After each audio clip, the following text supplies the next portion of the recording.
সুপ্রিয় শিক্ষার্থীবৃন্দ, আশা করি প্রত্যেকে সুস্থ আছো। আজকে তোমাদের সাথে ইংরেজি সাহিত্য নিয়ে আলোচনা করব।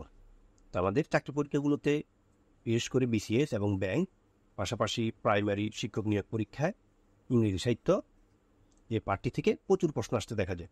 আজকের ক্লাসে আমরা সাধারণত ইংরেজি সাহিত্যের প্রাথমিক যে আলোচনা, যে ইংরেজি সাহিত্যের পিরিয়ড বা সময়কাল নিয়ে আলোচনা করব। পরবর্তী ক্লাসে আমরা ইংরেজি সাহিত্যের যে লেখকগুলো রয়েছে তাদের জীবনী এবং সাহিত্যকর্ম নিয়ে আলোচনা করব। তো চ্যানেলে যদি নতুন হয়ে থাকো, চ্যানেলটিকে সাবস্ক্রাইব করে পাশে থাকবে। চলো আমরা ক্লাসটি শুরু করি।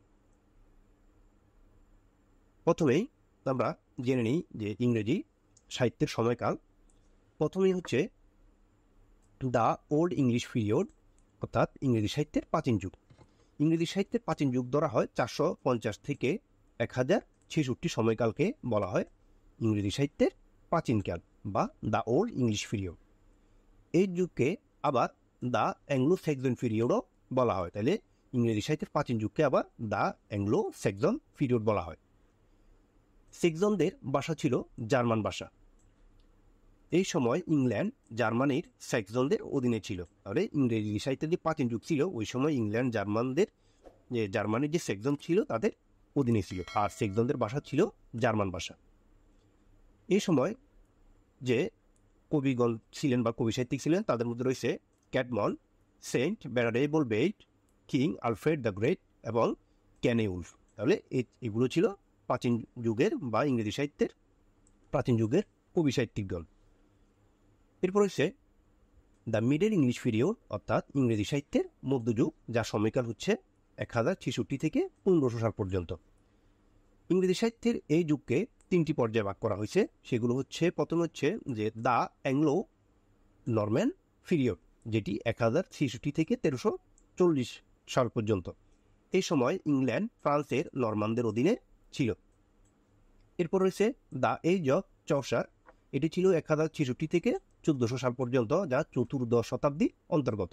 মূলত চৌসারের মাধ্যমে ইংরেজি সাহিত্যের যাত্রা শুরু করে। তাহলে চৌসারের মাধ্যমে মূলত পুরোপুরিভাবে ইংরেজি সাহিত্যের যাত্রা শুরু হয়।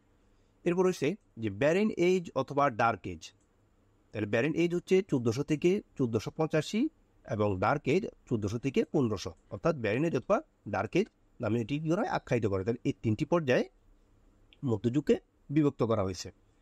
এই সময় যে কবি সাহিত্যিক ছিলেন তাদের মধ্যে রয়েছে যে দান্তে, স্যার জন ম্যান্ডেলভিল, জন উইকিলফ, এরপর হচ্ছে জন গোয়ার, উইলিয়াম ল্যাংল্যান্ড, এরপর রয়েছে যে জেফ্রি চৌসার, জন লিডগ্যাট, এরপর হচ্ছে থমাস ম্যালোরি এবং উইলিয়াম দুনেবার। তাহলে এগুলো ছিল ওই সময়কার কবি সাহিত্যিকগণ। এরপর রয়েছে আমাদের রেনেসাঁ পিরিয়ড বা রেনেসার যুগ, যেটি 1500 থেকে 1660 পর্যন্ত সময়কালকে ধরা হয়। ইংরেজি সাহিত্যের এই যুগকে আবার 4 পর্যায়ে বিভক্ত করা হয়েছে। এর মধ্যে প্রথমে রয়েছে দ্য এলিজাবেথিয়ান এজ, যেটি 1558 থেকে 1603 খ্রিস্টাব্দ বা 3 সাল পর্যন্ত বিস্তৃত। তাহলে আমাদের এই এলিজাবেথিয়ান এজ থেকে, বিশেষ করে এলিজাবেথিয়ান এজ, ভিক্টোরিয়ান এজ, এগুলো থেকে আমাদের প্রচুর পরিমাণে প্রশ্ন আসে, যার কারণে এই টপিকটি খুবই গুরুত্বপূর্ণ। আর আমাদের প্রথমে রয়েছে এলিজাবেথিয়ান এজ। এ সময় যে কবি সাহিত্যিকগণ ছিল তাদের মধ্যে উল্লেখযোগ্য ছিল উইলিয়াম শেক্সপিয়ার, ক্রিস্টোফার মার্লো, এর মধ্যে Samuel Daniel, Thomas Nashe, Thomas Sackville and Thomas Norton, এর রয়েছে এডমান্ড স্পেন্সার এবং স্যার ফিলিপ সিডনি। এছাড়াও রয়েছে Richard Hooker, John Lyly, Thomas Kyd, এর মধ্যে জর্জ ফিল, এর মধ্যে থমাস লজ, এর মধ্যে জর্জ চ্যাপম্যান। তা জ্যাকবন এজ, যেটিকে 1603 থেকে 1625 সাল পর্যন্ত ধরা হয়ে থাকে। এটি 1625 হবে, আমাদের কোনো শূন্য না, এখানে হবে 1, এখানে 1 হবে। এরপরে কিং জেমস, অর্থাৎ কিং প্রথম জেমসের নামানুসারে এই যুগের নামকরণ করা হয় দ্য জ্যাকবন এজ। তবে 1590 থেকে 1616 এজ অফ শেক্সপিয়ার এবং 1620 থেকে 1660 ব্রিটেন পিরিয়ড হিসেবেও পরিচিত। জ্যাকবন এজের যে কবি সাহিত্যিকগণ ছিল তাদের মধ্যে রয়েছিল জন ডন, বেন জনসন, এর হচ্ছে আমাদের কিরি টর্নিয়ার, এর হচ্ছে জন ওয়েবস্টার উল্লেখযোগ্য। এরপর হচ্ছে দ্য ক্যারোলিন এজ।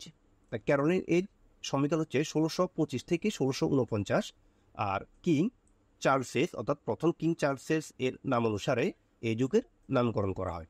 তাকে হত্যা করার মাধ্যমে ইংল্যান্ডের প্রথম রাজতন্ত্রের পতন ঘটেছিল। এ সময়ের কবি সাহিত্যিক ছিলেন রবার্ট হেরিক, এর হচ্ছে জর্জ হারবার্ট। এই দুজন ছিল ওই সময়ের উল্লেখযোগ্য কবি। এরপর রয়েছে দ্য কমনওয়েলথ পিরিয়ড, যেটি 1649 থেকে 1660 সাল পর্যন্ত বিস্তৃত ছিল। এই যুগ ছিল প্রজাতন্ত্রের যুগ। এ সময়ের যে কবি সাহিত্যিক ছিলেন তাদের মধ্যে রয়েছে Thomas Hobbes, John Milton, Jeremy Taylor, Andrew Marvell, Henry Vaughan. এরপর রয়েছে আমাদের new classical period. New classical পিরিয়ডের সময়কাল হচ্ছে 1660 থেকে 1785 সাল পর্যন্ত। ইংরেজি সাহিত্যের এই ক্লাসিক্যাল যুগকে আবার 3টি পর্যায়ে বিভক্ত করা হয়েছে। তার মধ্যে প্রথমটি রয়েছে যে দ্য রেস্টোরেশন পিরিয়ড, যেটি 1660 থেকে 1700 সাল পর্যন্ত সময়কাল। রেস্টোরেশন বলতে রাজতন্ত্রের পুনরুদ্ধারকে বোঝানো হয়। তাহলে এটি পরীক্ষা প্রশ্ন আছে যে রেস্টোরেশন বলতে কি বোঝায়। রেস্টোরেশন বলতে রাজতন্ত্রের পুনরুদ্ধারকে বোঝানো হয়। এই যুগকে কবি জন ড্রাইডেনের যুগও বলা হয়।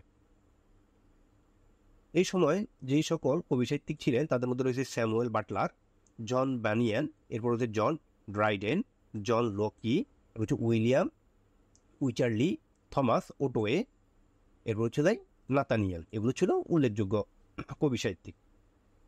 এরপর আমাদের রয়েছে দ্য অগাস্টান এজ অথবা দ্য এজ অফ পোপ, যেটি 1700 থেকে 1745 সাল পর্যন্ত সময়কাল।